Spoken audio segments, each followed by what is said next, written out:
known as the Baskerville family's hound, Vikir van Baskerville, who was wrongly framed by his family and father even though he was loyal to them, was sentenced to death by guillotine. Vicir, at the moment of his death, thought to himself that if he were to ever live again, he would hunt down his prey no longer as a hound again. An unsettling scene is introduced to Vicir as he tries to make sense of his surroundings, feeling that his body was heavy and in an unknown setting to him. He thought that he was in hell. In the grand estate of the Baskerville family, babies are seen in their cribs, crying and making noises. A man is introduced as the patriarch of the Baskerville family. He comments that the babies were insignificant. He walks through the room, commenting that the babies gathered this time were trash. As he walks, he notices Vikir being silent as compared to the other babies. He orders the servants to bring the babies to the cradle of swords. The servants obey.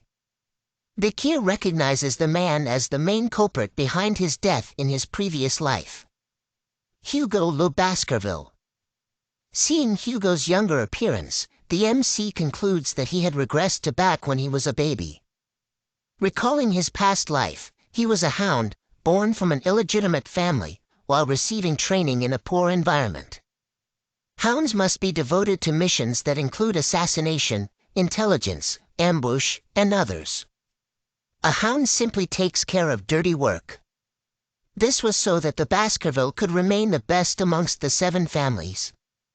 The MC remained loyal because he wanted to be acknowledged by the family and Hugo.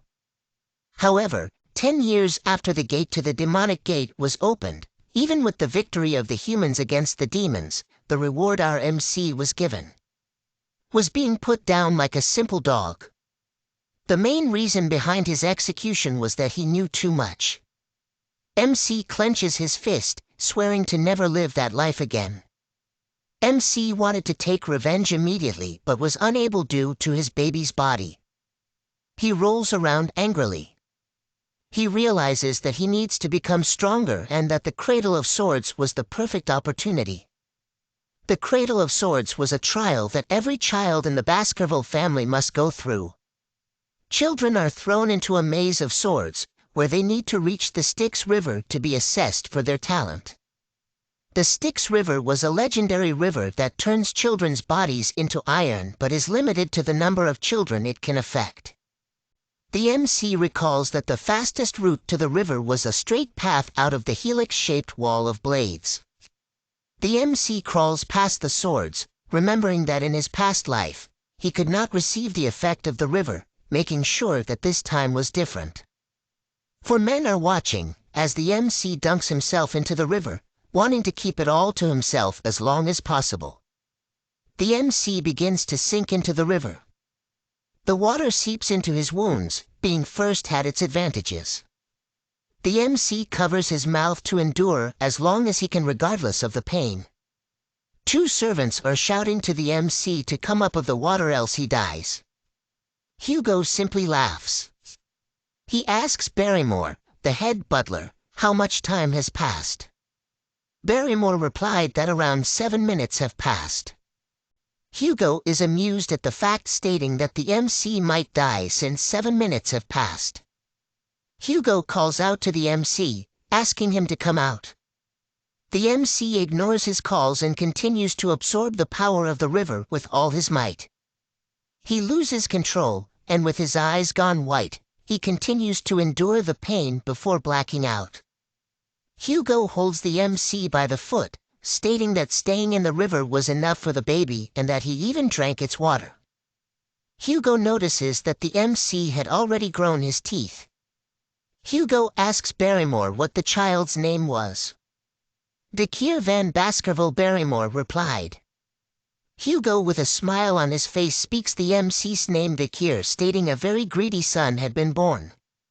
While being upside down, the MC continues to plot his revenge against Hugo, waiting to sharpen his canines for the time when he can rip his head off, making the Baskerville family disappear into history.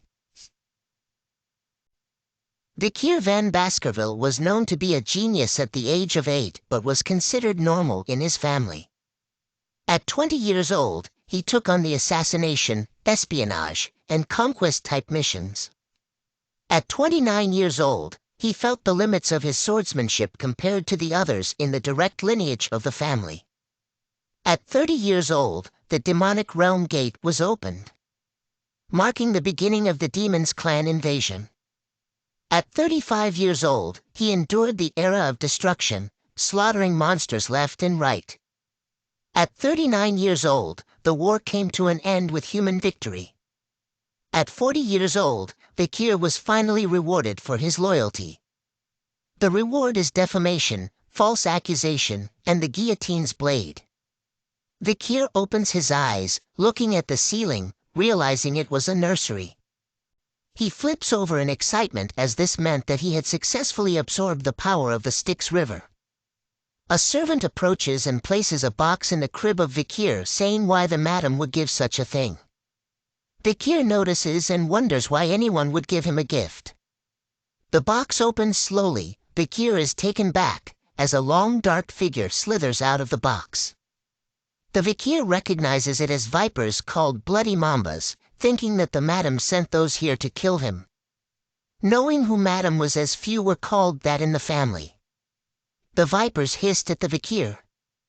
Vicir quickly grabs both vipers by the throat while smiling widely like a blood-driven hound, as he expected such treatment from the Baskervilles. He strangles the vipers with force, thinking to bring down the family with his own 2 hands. Blood stains are seen on the bedsheet of the crib. The next day, the servants are shocked, seeing the Vicir sleeping soundly whilst surrounded by the dead bodies of the vipers. Orders were given to execute the nannies after being tortured, who was on shift the night the vipers came, but the reason for their appearance remained unknown. Only Vicir knew the truth. 8 years later, Vicir is sitting in class, listening to a lecture. The teacher talks about the different levels of swordsmanship. Sword beginners are those unable to use mana. Sword experts were those who could use even a little bit of mana. Sword graduators were those that could emit mana in a liquid-like aura form. The final level, where aura is solid and its form freely changeable, is called the Sword Master. He noted that the strongest member of the Baskervilles, Sir Hugo, was at the Sword Master level. The children are in awe of this fact. Vicir thought to himself that he needed to regain his strength just like in his previous life before his coming-of-age ceremony. The teacher notices Vicir being lost in thoughts and highlights his achievements. Having a strong body due to diving in the Styx River for 7 minutes. And that teaching him one thing would lead him to understand 100 things, being more talented than the others, knowing the patriarch would be happy with this. While Vicir thought of how long it would take to kill Hugo at the age of 8, a set of triplets grins widely as they stare at him. A hand shoves Vicir as he is called Garbage Van. It was the triplets. Having heard the weird rumors about Vicir being in the river for 7 minutes and strangling 2 vipers when he was a baby, they approached him. Vicir remains silent as he recalls his memories of these 3. Knowing that they were the ones to stab him when he was running away due to the defamation in his previous life. They were called the Hugo le Baskerville Trident. We'll simply call them high, middle, and low. They shouted at Vicir to stop lying, stating that they didn't like him. Knowing they'll be troublesome in the future, Vicir decides to put them in their place now. High points a knife at Vicir, stating that his body was like steel since he was in the river for so long, making him immune to injuries from blades. High asked if he could test it. High calls Low. Low covers Vicir's mouth to stop him from breathing, stating he would eat his hand if Vicir endures for 3 minutes. Vicir decides to play along with their scheme. 1 minute passes, as High and Middle believe that the rumor was fake. 3 minutes pass, and they realize Vicir was good. 10 minutes passes, and they were too stunned to speak. They decide to let Vicir go. A crunching sound is heard as Low looks at his hand, and blood appears. Vicir spits as Lo screams in pain. High and middle shout at Vicir asking what he was doing. Vicir, with bright red eyes, as he wiped the blood off his smile, repeated that they said they would eat their hand. High and middle refute back by saying they weren't scared of Vicir, but Lo was afraid as he held his bleeding hand. High and middle stare at Lo in disbelief. They attempt to leave to find a priest to fix Lo's hand, but the Vicir stops them. In anger, High stabs Vicir in the stomach, stating they were older than him. To his surprise, the knife didn't cut him. Vicir reminds them that being in Baskerville meant that power and talent are greater than age. High screams in pain as Vicir twists his hand. Vicir, in hound mode, grins widely and tells them to play till the end with him. High, in pain, shouts that the rumors were true as Vicir lets go of his hand, giving him a punch straight to the face. Middle and Lo are shocked as High falls to the ground with his teeth broken and nose bleeding. Middle attempts to fight, but Vicir simply kicks him to the side with no effort.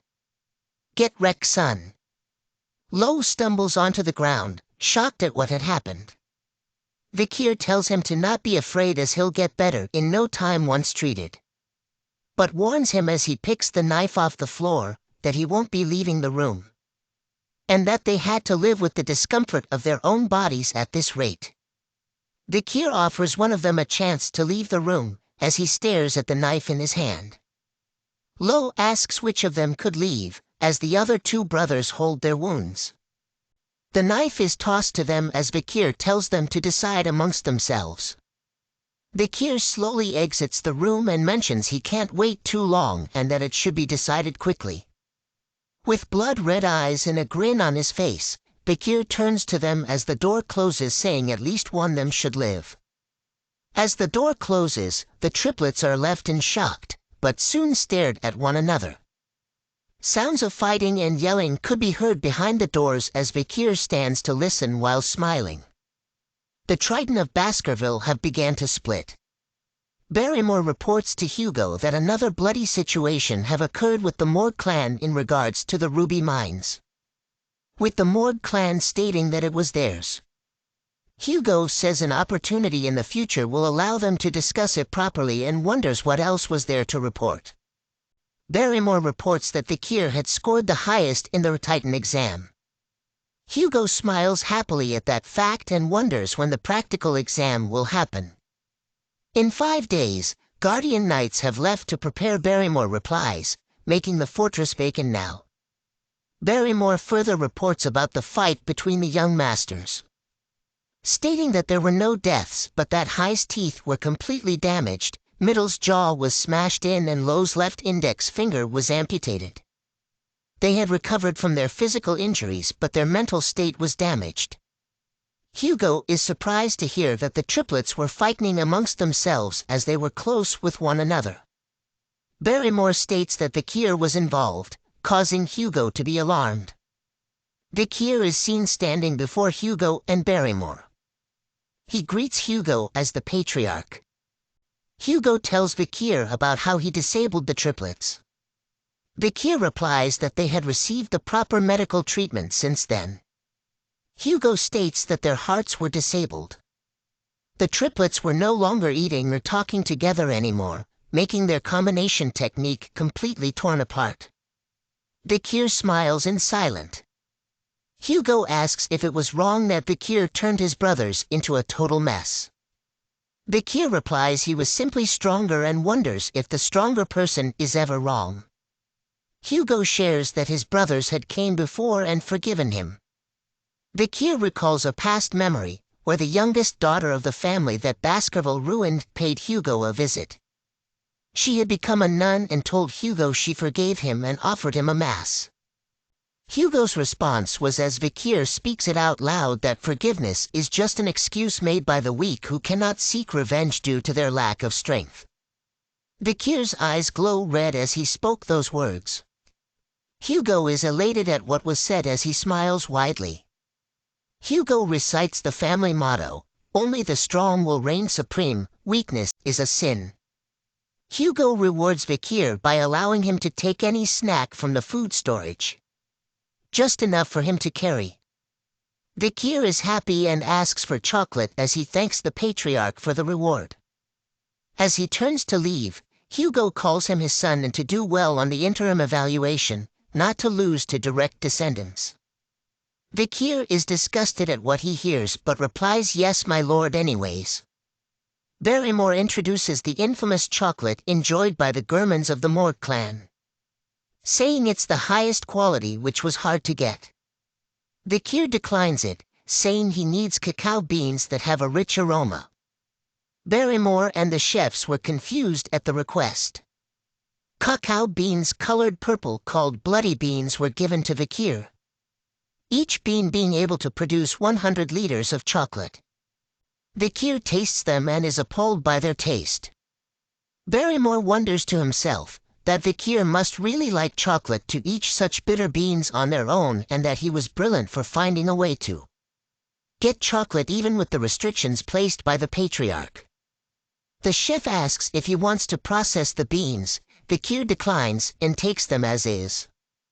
Barrymore wonders if Vikir had such peculiar taste.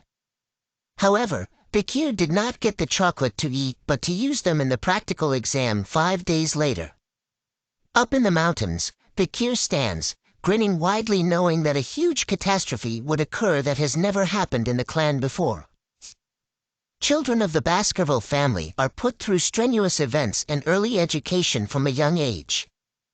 Being able to take their first steps meant they had to run up a steep mountain, never allowed to lie down or be on their stomachs. Time to sleep is only ever with a monster corpse to adjust to tough environments. When completed, they turn 8 years old, starting their deadly evaluation. Bringing us to the practical evaluation, which is a survival exam. The young masters are gathered in a territory far end of the Le Rouge-et-Noir mountain. Pavlov, the instructor of the exam, instructs the masters on what needs to be done. Survive for 1 month while hunting large and strong monsters. 10 points were given for surviving. 30 if they survive without being disabled. Failing others and surviving 50 points. Surviving after beating a monster, 70 points. If all conditions mentioned were done, 90 points. Stealing badges from others make their points yours. Dying results in 0 points. 100 points do not exist. Pavlov reminds them of Hugo's lesson that a swordsman dies when they become arrogant. He advises them not to leave the designated area as the mountain contains many undiscovered things. During the exam, shadow dogs will hide and grade them. Gossip spreads amongst the candidates as they talk of the rumors about Vicir, wondering if he was going to be good at the practical as well. Vicir smiles as he remembers the mountain. The triplets avoid looking at him. Pavlov rings the bell, marking the start of the exam, and praying for their fortune. The young masters instantly vanished, each with a plan of their own. The triplets argue with one another.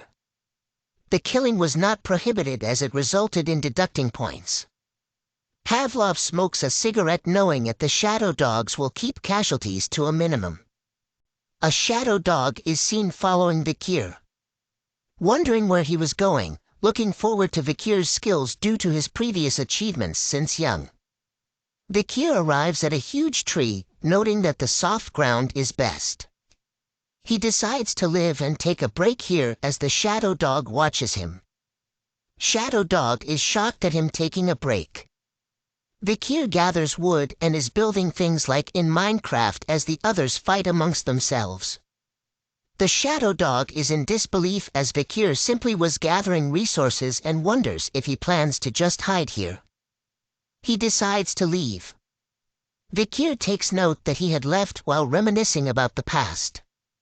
Before, a subordinate had told Vicir that cacao beans make fish less smelly and that bloody beans were the best. Vicir stares into flames and smoke knowing he had finished preparing. Deciding to start hunting as pits of spears are seen surrounding him. A few days have gone by as Vikir walks into the restricted area. Back when he was a scout, he could walk around here causally. He notes a burning smell and finds burning poop. Yes, poop is on fire in this world. Meaning only one monster has that kind of poop in this area. Vikir is happy to find what he was looking for. A beast with flames in its mouth stands above Vikir. It was a hellhound. The hellhound was a beast that swallowed the hellfires of the oil world, causing its body to become one with flames. Vikir was barely able to defeat one at the age of 18 in his past life. Being 8 years old now, it was impossible for him to defeat it now. However, Vikir, thanks to his past life, he knew a way to beat it. He dashes towards the hellhound, knowing that one of its weaknesses was moving in straight lines only, making it hard to change directions but easy to dodge. The hellhound is stunned that Vikir dodged. Vikir opens a bottle with water, spraying it across the ground as it was another weakness for hellhounds. They could not step across any volume of volume. This causes the hellhound to avoid the water on the ground as it runs towards Vikir. Thanks to the water, it exposes another weakness that all canines have, opening its mouth while running. Vikir takes a step back as the hellhound lunges at him with its mouth open, the exact moment Vikir waited for. Vikir flicks something into its mouth, and causally dodges the hellhound as it tries to circle back to Vikir. However, the hellhound feels something was wrong and stumbles to the ground whimpering. Vikir reveals that chocolate was poison to canines, and since one bloody being could make 100 liters of chocolate, it was the ultimate poison for it. The hellhound lays on the ground whimpering, unable to move. Vikir walks towards it drawing his sword, looking for where the ribs aren't present to target its kidney. The hellhound whimpers in pain as the sword pierces its body. Vikir does the final blow and a blue essence forms from the body. It was called XP or Karma, created when you catch monsters after energy accumulates in their body, making them stronger. Vikir absorbs it, making the short sword he wields lighter. Vikir is happy as he'll be able to catch up to his regression state before he is of age. He wonders what Hugo's face would make when finding out that an 8-year-old brought back a monster whose rate is B+. With this monster, Vikir secures first place in the practical test and has decided on what reward to get. The reward is a book that only he knew its true worth. Vikir proceeds to decapitate the head of the hellhound but senses a presence behind him.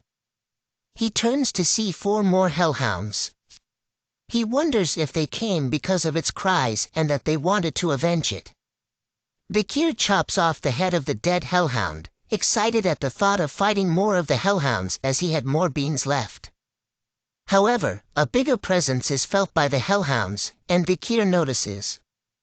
Believing the hellhounds to be afraid of his bloodthirst, the hellhounds bow their heads in fear.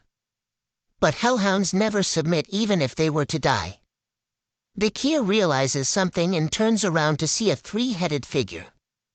A Cerberus. Vikir is alarmed as it has a rating of A+, but it was supposed to be at the 7th ridge.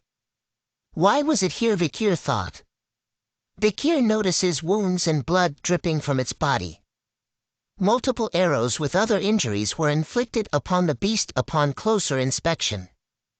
Vikir concluded that it was because of the barbarian tribes across the mountain as it was their territory and that it came all this way because of being chased by them.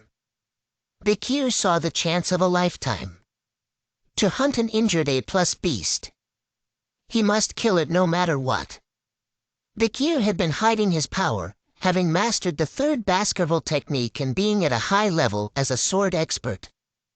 But he had already reached a level that no other hounds have reached when they had become adults. Vikir covers his blade in aura and dashes to the injured Cerberus.